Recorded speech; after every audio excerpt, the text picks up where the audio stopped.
खुलुमबाय मोनाबिलिनि गोदान खौराङाव फिन खेबसेयाव बयखौबो बरायनानै लाग्रोबाय। दिनै 9 जुलाइ 2025 दासिमनि नोंथांमोननि गेजेराव मोनाबिलिनि सुंद' खौरांखौ लानानै फैलायबाय। दासिमनि खौरांफोरा जाबाय। गिबि खौराङाव दङ क'क्राझारनि बासबारियाव जानानै थांखांनायनि उनाव दुब्रि जिल्लायाव सोमजिदों गिख्रंथाव जाथाय। जेराव दुब्रि जिल्लायाव मंगलबार खालि एबा मैया हाग्रा सिमफायनाय एबा एभिक्सन खालामनाय हाबाफारिनि समाव पुलिस हानजाया गुलि गावदोंमोन पाब्लिकफोरनि सायाव, जायनि जाहोनाव सासे आबादारिनि जिउ खहा जानायजों लोगोसे गुबुन सानै सुबुङा गोब्राब जोखोम जादोंमोन। सानै आइजो आबादारिफोरनि जिउ खहा जायो लोगोसे आरोबाव जाय गिख्रंथाव थासारिखौ सहायनो हायाखैमोन ओनसोलनि रायजोफोरा। आसाम सिभिल ससाइटिया बे जाथायनि सायाव गोथौयै दुखु मोननाय फोरमायदों। जेब्लासिम सोरखारा गुबुन राहा होआ अब्लासिम बिथांमोना गासिबो रोखोमनि होखारनायखौ बन्द खालामनोबो दाबि खालामदों। मानोना बेयो सरासनस्रा सुबुंफोरनि जिउ आरो जिउ राहानि रैखाथिखौ रोखा खालामनो हायाखै। चापराव होखारनायनि बेलायाव बेखौ नुनो मोननाय जादोंदि होखारनायनि खैफोदजों मोगा-मोगि जानांनाय गासैबो सुबुंफ्रा रैखाथि गोनां जायगानि थाखाय गावसोरनि न'फोरखौ लांदां खालामनो गोनां जादों। आरो सासे खुंथायारि मावख'गिरिया मानिनो लादोंमोन दि ओनसोला फ्राय रानस्राव जाबायमोन। एभिक्सन खालामनायनि गेजेराव सुबुंफोरनि गेजेराव जेंनाया बांदों।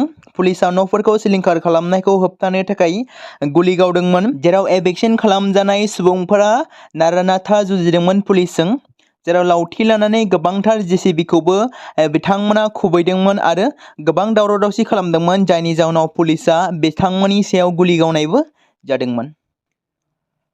नैथि खौराङाव दङ भारतनि गाहाय मन्त्रि नरेन्द्र मदिखौ ब्राजिलनि गोजौसिन नोगोरारि बान्था grand cross of the national order of द साउथार्न क्रसजों मान बावनाय जादों।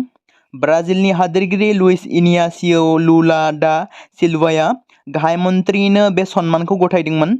बे बान्थाखौ भारत आरो ब्राजिलनि गेजेराव सोमोन्दोखौ गोख्रों खालामनो थाखाय होनाय जादों। हादोरगिरि सिल्वाया बुंदोंमोन दि गाहाय मन्थ्रि नरेन्द्र मदिया मोन्नै हादोरनि गेजेराव हेफाजाब बांहोनायाव मख'जाथाव बिहोमा होदों। मोन्नैबो हादोरा गुबुन गुबुन गेजेर हायुंआरि प्लेटफर्मफोरावबो जयै खामानि मावगासिनो दं।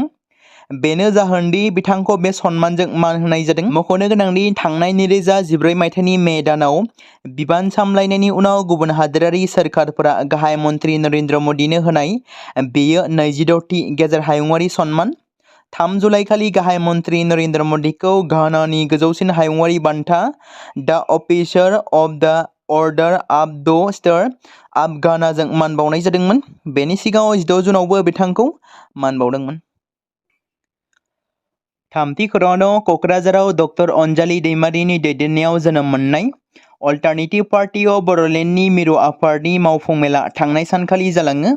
जइनिं जादों गुबुन गुबुन हारिनि गोबां सोद्रोमाफोर। फैबाय थानाय बिटिसि बिसायख'थियाव गोख्रोङै बाहागो लानायनि थांखिजों डक्टर अनजालि दैमारिनि दैदेननाय अल्टारनेटिभ पार्टी अफ बड'लेण्ड थामहिनबा APB हानजाया बिटिसिनि दाब दाब जायगाफोराव मेल हाबाफारि लानाय बादिनो मैयाबो क'क्राझारनि बालागावआव थानाय APBनि मिरु मावखुलियाव मिरु आफादनि मोनसे मावफुं मेल खुंनाया जानानै थाङो। बे हाबाफारियाव फैगौ बिसायख'थियाव बाहागो लानायनि सायाव दोलोनि दैदेनगिरि आरो मावथि सोद्रोमाफोरजों गुवारै सावरायलायनाया जानानै थाङो। बे मेलाव बाहागो लानायाव हानजानि आफादगिरि अनजालि दैमारि बिथाङा माखासे गोनां बाथ्राखौ बुंथिदों। ब्रैथि खौराङाव दङ भारत हादोरनि 10थि धोनिसिन गोदानै फारिलाइ फोसावदों। भारतआव करोड़पतिनि अनजिमाया लासै लासैनो बांगासिनो दं। मोनसे लाइसिनि गेजेरजों भारतनि टप 10 धोनि सुबुंफोरनि फारिलाइ फोसावनाय जादों। बेनि अनगायैबो भारतआव सा 205 करोड़पति दं होननानै लाइसियाव फोसावदों। मख'नो गोनांदि बुहुमनि बयनिख्रुइबो धोनिसिन थानाय सुबुंफोरनि फारिलाइयाव आमेरिका आरो चाइनाया भारतनिफ्राय सिगाङाव दं। नाथाय गुबै बाथ्राया बेसो जिअ' इन्डास्ट्रिनि मासिगिरि एबा CEO मुकेश आम्बानीआ भारतनि जौसिन मासियाव दं, जेराव बिथांनि सम्पति एबा नेट वर्थआ $116 बिलियन, जाय भारतारि रांखान्थियाव 9.5 लाख कौटि रांनि बिगोमा। बे बाथ्राखौ मख'नो गोनांबावदि मुकेश आम्बानीआ भारतनि अनगायैबो एसिया हादोरमानि सिङाव थानाय हादोरफोरनि गेजेराव सेथि मासियाव थांगासिनो दं एबा थागासिनो दं। बिथाङा मुलुगनि बयनिख्रुइबो धोनिसिन सुबुंफोरनि गेजेराव 15थि मासियाव जायगा आवग्रिनानै दं आरो बे फारिलाइयाव आदानि ग्रुपनि CEO गौतम आदानिया 24थि मासियाव दं। बेराफारसेथिं भारतनि 10थि धोनिसिन सुबुंफोरनि फारिलाइयाव दं सेथियाव मुकेश आम्बानी, नैथियाव गौतम आदानि जायनि नेट वर्थआ $67 बिलियन आरो गोबां थामथियाव दङ शिव नादर, जायनि नेट वर्था 38 बिलियननि आरो गोबां। बेबायदिनो माखासे धोनिसिन सुबुंफोरनि फारिलाइखौ मख'नाय जादों लाइसियाव। दिनै फुंबिलि समाव मोनसे दुखुनांथाव जाथाय जादों। गुजरातनि महिसागर दैमानि सायाव गंसे दालां बायनायनि जाहोनाव गंबा गारिफ्रा दैयाव गोग्लैदोंमोन आरो सा-8 सुबुंफ्रा जिउ गोमादोंमोन। मख'नो गोनांदि 1985 मायथाइयाव लुजानाय बे दालांआ जोबोद लोरबां जाबायमोन, जायनि जाउनाव खुंथाय सोरखारा गिलिर गारिफोरखौ दालांजों थांनो बादा होदोंमोन। जाथायनि उनाव गुजरातनि गिबि मन्थ्रिया नायबिजिरनायखौ फोसावदोंमोन आरो रोंग'साफोरनि मोनसे हान्जाखौ जाथाय जायगायाव थांनो बिथोन होदोंमोन आरो बे दालांनि लुनायनि खामानिया इं 1981 मायथाइ आरो 1985 मायथाइनि गेजेराव आबुं जादोंमोन। नाथाय दालांनि लोरबां हालोदनि थाखाय रायजो सोरखारा बावैसो दालांखौ फाहामनो थाखाय 211 कौटि रां फोसावदों। 25 बोसोरनि उनाव मनिका कापुर मुंनि सासे सुबुङा सिबिआइनि नेटआव गोग्लैदों। गुबुन हादोराव कौटि रांनि सनानि फालांगि खालामनायनि दायनिगिरि मनिका कापुरखौ जोबनायाव सिबिआइआ हमनो हाबाय। भारतनिफ्राय सिबिआइनि मोनसे हान्जाया मनिकाखौ खादों आरो बिथांखौ दिनै अख्रां लामाजों दिल्लीयाव लाबोनाय जागोन। मख'नो गोनांदि 1999 मायथाइयाव जानाय जाथायनि उनाव मनिकाया आमेरिकायाव खारलांदोंमोन। सोरखारा मनिकाखौ भारतआव लाबोफिननो थाखाय 2010 मायथाइयाव आमेरिकाजों सोमोन्दो लादोंमोन, नाथाय बेयो जाथावना नङामोन। मनिकाया इं 1998 मायथाइयाव सानै बिदा-फंबायजों मोनसे फार्म खुलिनानै बे केलेंकारिखौ जागायजेनदोंमोन। सिबिआइआ 1999 मायथाइनिफ्राय बे आयदानि सायावनो नायबिजिरबाय थादोंमोन। 2004 मायथाइयाव चार्जशीट दाखिल खालामदोंमोन।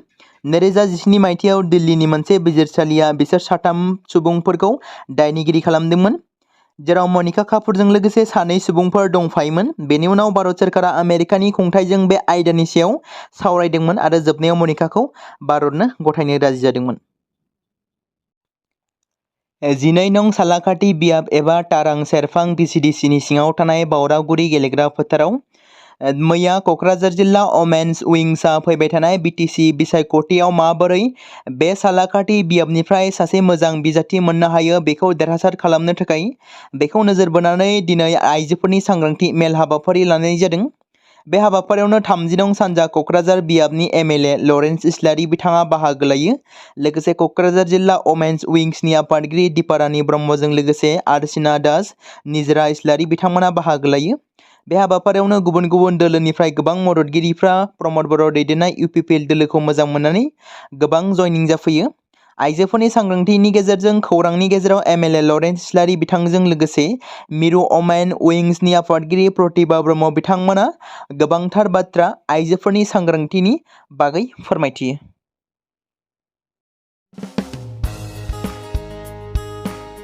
बे समाव मोनसे गोनां फोसावथाय बर' सावथुन नायनानै मोजां मोनग्रा गासै बर' रायजो राजाफोरनि गेजेराव लानानै फैदों मोनसे बर'नि OTT प्लेटफर्म गोनां, जाय प्लेटफर्मनि गेजेरजों नोंथांमोना बर'नि गोदान गोजाम सावथुनफोरखौ नुनो मोनगोन। थांनाय माखासे बोसोर सिगां बर'नि गेजेराव लानानै फैनाय निउबो एप बायदिनो फिन आरोबाव लानानै फैदों बर' रायजो राजाफोरनि थाखाय। बे बाथ्राखौ मख'नाया गोनांदि 2025 मायथाइनि जानुवारि दानाव ओंखारनाय आंगो स्ट्रिम मुंनि मोनसे OTT प्लेटफर्म गोनां निउबो एपनि गेजेरजों नोंथांमोना गोबांथार बर'नि सावथुनफोर जेरै ट्रेजेडि, रमान्टिक, एक्शन आरो कमेडिजों बुंफबनाय सावथुनफोरखौ नुनो मोनगोन। जेरै सनानि नखर, थांखि गैयै समाज, अनसुला आफा, हिर', बिमा बायदि बाजै, अर, थैसाम, वान्टेड, संदान आरो रं नाम्बार बायदि सावथुनफोरा मख'जाथाव। बेफोर सावथुनफोरखौ नायनो थाखाय नोंथांमोना गिबियावनो आंगो स्ट्रिम एपखौ गावनि मबाइलाव थानाय प्ले स्ट'रनिफ्राय डाउनल'ड खालामनानै लोगोसे इनस्टल खालामनानै गावनि मबाइल नाम्बारजों लगइन खालामनानै लाग्रोनांगोन।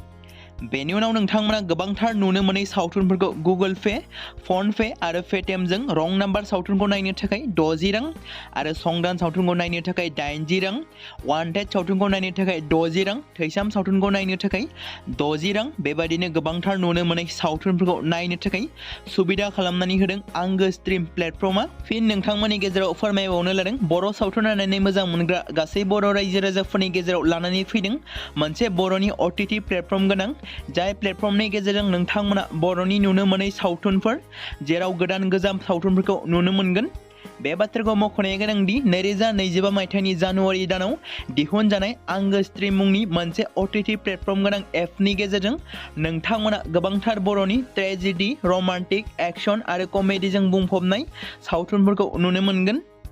जेरै रं नाम्बार, संदान, वान्टेड, थैसाम, अर, बिमा बायदि बाजै, हिर', अनसुलाफा, थांखि गैयि समाज, सनानि नखर बायदि बायदि सावथुनफ्रा मख'जाथाव। बेफोर सावथुनफोरखौ नायनो थाखाय नोंथांमोना गिबियावनो आंगो स्ट्रिम एपखौ गावनि मबाइलाव थाखानाय प्ले स्ट'रनिफ्राय इनस्टल खालामनानै गावनि मबाइल नाम्बारजों लगइन खालामखांनायनि उनाव नोंथांमोना गोबांथार नुनो मोनै सावथुनफोरखौ गुगोल पे, फन पे आरो पेटिएमजों रं नाम्बार सावथुनखौ नायनो थाखाय 60 रां, संदान सावथुनखौ नायनो थाखाय 80 रां, वान्टेड सावथुनखौ नायनो थाखाय 60 रां, थैसाम सावथुनखौ नायनो थाखाय 60 रां, बेफोरबायदिनो अर सावथुनखौ नायनो थाखाय 60 रां पे खालामनांगोन। बेबायदिनो गोबांथार नुनो मोनै बर' सावथुनफोरखौ नायनो थाखाय सुबिदा खालामनानै होदों आंगो स्ट्रिम प्लेटफर्मआ।